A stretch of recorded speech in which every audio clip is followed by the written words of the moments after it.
Selamat datang Pak Edi di kantor saya. Assalamualaikum. Waalaikumsalam warahmatullahi wabarakatuh, Pak Heri. Iya, maaf sebelumnya Pak Edi, saya baru mempunyai waktu untuk berbincang-bincang dengan Pak Edi. Sepertinya ada yang ingin disampaikan oleh Pak Edi. Ya, Pak ya. Iya, Pak. Kemarin saya sudah coba kirim pesan ke Bapak, kapan ada waktu, saya ingin ngobrol, Pak. Apakah hari ini ada waktu, Pak? Kita bisa ngobrol, Pak? Iya, alhamdulillah saya ada waktu, tapi Baik, tidak terlalu lama ya Pak ya, karena 1 jam kemudian saya harus ke luar lagi. baik, Pak. Ya, Iya, mudah-mudahan 15 sampai 20 menit lah, kurang lebihnya, Pak. baik. Mudah-mudahan Iya, iya Pak Edi. saya iya, Seperti ada yang saya seperti yang saya lihat WA yang dikirim oleh Pak Edi, ini ada iya. yang mau disampaikan ini Pak. Apa ya Pak ya masalahnya Pak ya? Iya, Pak. Jadi, sebelumnya saya ucapkan terima kasih kesediaan Bapak mau, mendengarkan saya untuk menyampaikan, keluh kesah saya, Pak, tentang anak didik kita, Pak. Siapa Kemudian, siapa namanya Pak? ya yang kedua permohonan maaf sekiranya saya mengganggu aktivitas Bapak ini, Pak. Iya, tidak apa-apa Pak. Baik, Pak, silakan Pak. iya iya iya. Begini Pak Heri, saya ini kan saat ini kan sebagai wali kelas ya Pak ya di kelas 11 Iya, ya di kelas 11. Terus eh, ada laporan dari beberapa guru yang mengajar di kelas saya iya itu Pak. ada siswa yang bernama Mahesa, Oh, Mahesa ya Pak ya? Mahesa Pak ya Iya yang Mahesa. betul. Nah si Mahesa ini sering keluar dengan alasan pergi ke toilet, padahal dia ini sarapan ke kantin, Pak. Nah, Oh, gitu. pelaksanaannya itu pasti bukan di jam istirahat, selalu dia itu mengambil jam pada saat posisi masih jam pelajaran berlangsung gitu. Iya. Nah, ini bukan hanya 1 2 guru, Pak, bahkan hampir rata-rata guru yang mengajar itu menyampaikan ke saya, "Tolong tuh Pak Edi, anakmu tuh si Mahesa, masa jam 9 pergi ke toilet kok lama." Begitu dicek ternyata bukannya dia ke toilet, tapi malah pergi ke kantin gitu. Oh, Misalkan dia jadi belum itu Pak, Pak Edi itu hampir tiap hari atau bagaimana itu ya Pak? iya, jadi, hampir tiap hari seperti itu, Pak. Jadi, di sekolah itu kan kita kan belajarnya sampai sore ya, Pak, ya, Benar, jurusan sampai kelas sore 11 kita. iya, jadi, 7.15 sampai pulangnya 15.30. Nah, itu pernah saya tanyakan, si ke Mahesa itu pernah saya panggil. Jadi sudah saya tanya, "Kenapa kok kamu, tidak sarapan dari rumah? Kenapa kamu harus pergi ke kantin pada saat jam belajar?" Nah, alasannya anak ini, pertama dia tidak sempat katanya karena terlalu pagi. Yang kedua, dia juga tidak terbiasa gitu loh Pak kalau makan pagi katanya gitu. Jadi, dia dengan alasan seperti itu, nah dia cari-cari waktu tuh pergi ke kantin untuk makan gitu Pak. Kan kalau kondisinya begitu kan otomatis kan daya tahan tubuh kan ya terserap kan, berarti ada beberapa materi yang dia tidak ikuti gitu. Jadi Mhm Pak Edi sudah menanyakan beberapa apa penyebab masalahnya si mhm. Mahesa ini suka ke belakang itu Pak ya. Salah satu penyebabnya adalah karena dia eh, tidak bisa makan pagi gitu ya Betul, Pak Edi ya. alasannya seperti itu. Ada penyebab penyebab yang lainnya tidak Pak? Penyebab Iya, jadi masalahnya Pak? ya yang lain, sepertinya memang di jam-jam itu ya, di jam-jam itu memang dia kurang fokus, Pak. Jadi sepertinya dia, eee, seperti mau menghindar lah gitu ya. Jadi salah satu sisinya dia bisa bisa nyantai di kantin gitu, memang sambil sarapan, tapi saya lihat sepertinya memang anak ini kurang fokus dalam belajar gitu. Oh, kurang fokus ya, Pak, ya? kurang fokus. Jadi ini bisa diartikan sebagai alasan aja, Pak, ya? Iya, jadi betul dia sebetulnya ya dia memang nggak sarapan, memang betul ya. Nah, yang keduanya memang sepertinya dia memang suka seperti itu ya, nongkrong di kantin itu supaya eh, dia bisa nyantai sambil Ya, makan gitu ya, sambil sarapan gitu ya. iya. Apa ada sebab lain lagi, Pak? Misalnya dia janjian di kantin ada kawan gitu, Pak, Mhm. di kantin gitu. Jadi diajak gitu kawan-kawan di kantin gitu, Pak. Nah, kalau sejauh itu belum ya. Jadi pada saat saya ngobrol sama dia itu ya memang sendiri gitu. Dan itu sebetulnya pihak kantin juga sebetulnya sudah ditegur oleh pihak sekolah ya di bidang kesiswaan itu bahwa siswa itu tidak boleh keluar sebelum jam istirahat. Gitu. Memang, Pak, ya kita kan sudah ada peraturan ya, Iya, anak-anak tidak boleh apa kan sudah jelas kalau ke belakang itu minimal maksimal 5 menit, Pak, ya. iya, Kalau lebih dari 5 menit, waduh itu dipertanyakan kemana anak itu, Pak, betul, ya. betul, ya Oh, di itu. situ, Pak, ya. Jadi ada Ah, beberapa penyebab masalah. Pertama yang sudah mm, dikatakan sama Pak Edi, mm, si anak itu satu alasannya tidak terbiasa sarapan sarapan di pagi, rumah, ya pagi, pagi jam 6 kemudian gitu tidak terbiasa. tidak ada waktu untuk Hmm, sarapan di rumah karena takut terlambat ya, Pak, ya. iya, Ya kan betul. kita udah tahu peraturan kalau terlambat ya digembok di garasi apa, pagar kita itu, Pak, ya. Iya, Heeh. karena kalau terlambat kan dia tidak boleh masuk ya, jam pertama itu dia harus di luar. Gitu. Baik, dari yang penyebab masalah yang sudah disampaikan oleh Pak Edi itu Mhm, kalau kita tolak ukur, Pak, ya, si mhm, Mahesa itu ada di skala berapa, Pak? Dari 1 sampai 10, Pak Edi, iya. saat ini?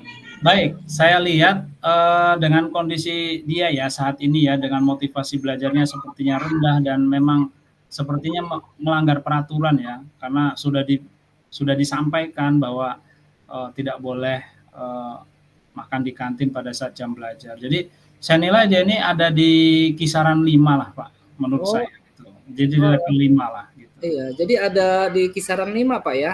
Ya, saya Oh, jadi, biar sampai ke skala lebih tinggi dalam mhm, pencapaian tujuan Pak Edi itu iya. kira-kira di angka berapa dan apa yang akan Pak Edi lakukan, Pak? Baik, pertama saya akan coba telusuri dulu, ini penyebab sebenarnya apa gitu ya, sehingga, saya sudah panggil orang tua ke sekolah ya. Saya berharap anak ini bisa di level 8 gitu Pak Heri. Jadi, paling tidak dia ada di level 8 supaya ada progres ya. Jadi anak ini, dari segi keaktifan di kelas maupun, dalam dia menerima materi. Jadi yang sudah saya lakukan, saya coba panggil orang tuanya. Jadi orang tuanya mengakui bahwa memang anak ini memang nggak terbiasa sarapan alasannya. Tapi dengan komitmen saya dengan orang tua, dan saya sampaikan bahwa Bu, Pak, tolong ini supaya Mahesa ini tidak selalu melanggar peraturan sekolah, tolong ini anak diusahakan bisa sarapan. Gitu. Jadi mungkin dengan sarapan sederhana dulu Bu, misalnya teh dengan roti dulu gitu kan, tidak harus makanan berat nasi. Nanti tolong si Mahesa ini dibekalin nasi Bu, sehingga nanti pada saat jam istirahat dia bisa langsung makanan berat seperti itu Pak Heri. Baik, terima kasih Pak Edi. Itu apa, untuk menuju ke skala 8 ya, Pak, ya? Iya, Iya. Kira-kira ada lagi nggak, Pak, hambatan-hambatan atau gangguan, selama ini Bapak menghadapi Mahesa gitu, Pak? mhm, Untuk apa sih, Pak, untuk meraih tujuan tersebut, Pak, ada hambatan tidak? iya. Pertama si Mahesa ini kan orangnya tertutup ya, jadi kalau diajak ngobrol itu belat-belit gitu Pak ya, ada aja alasannya gitu, yang ini, yang itu gitu ya, jadi orangnya kurang terbuka. Yang kedua, hambatan saya itu, dia itu, eee, kalau ditanya tuh memang orangnya nggak jujur gitu ya. Jadi kalau ditanya, "Kamu tadi sarapan nggak?" "Sarapan." "Loh terus kenapa kamu pergi ke kantin? Sudah baru jam segini," gitu ya. Nah, terus Oh kemudian gitu. iya, jadi itu Pak yang apa ya, yang saya rasakan seperti itu. Baik, di sini Pak Edi ada solusi untuk Mahesa biar dia tidak tertutup gitu Pak, biar dia Mhm. lebih jujur gitu. Apakah Pak Edi punya solusi? Nah, saya memerankan saya ya sebagai bukan hanya sebagai teman ya, tapi juga saya sudah coba tingkatkan itu ya, posisi kontrol saya nih sebagai manajer di kelas itu. Supaya apa? Supaya bukan hanya Mahesa, tapi semua murid itu ya memahami keyakinan kelas yang sudah kita buat gitu ya. Nah, Baik, di awal sudah kita buat keyakinan kelas adalah sebagai salah satu budaya positif gitu ya. iya. Seperti itu Pak. Jadi salah satu budaya positif itu kan disiplin ya Pak Edi ya. Iya, Jadi disiplin, kemudian kejujuran juga masuk di situ. Iya, ya, terus iya benar. memperhatikan penuh saat belajar gitu. Jadi seberapa besar harapan Pak Edi terhadap Erlangga untuk lebih jujur dan mengurangi dia makan di kantin itu Pak pada saat jam pelajaran sedang berjalan? Harapan Oh ya, besar Pak Edi. si Mahesa tadi ya. Ya, Iya, baik. Jadi harapan saya Mahesa ini ada perubahan ya yang signifikan. Jadi mulai dengan saya memanggil orang tuanya, kemudian kami juga koordinasi juga dengan guru BK ya. Kemudian otomatis kan dia kena peraturan sekolah ya, kena poin. Nah, kemudian dia menandatangani perjanjian dengan orang tua bahwa dia tidak mengulang lagi kejadian yang sama gitu. iya. Itu sih yang sudah saya perbuat. Kemudian mulai besok sudah tidak boleh lagi seperti itu. Seandainya dia masih melakukan seperti itu, maka nanti ada teguran tingkat kedua. Oh, baik, jadi disitulah ya Pak ya langkah-langkah Pak Edi lakukan terhadap si Mahesa Pak ya. Betul. Jadi by the way, Mm-mm. kira-kira kapan nih langkah-langkah yang akan Pak Edi lakukan Mm-mm. untuk si Mahesa? Secepatnya Pak. Jadi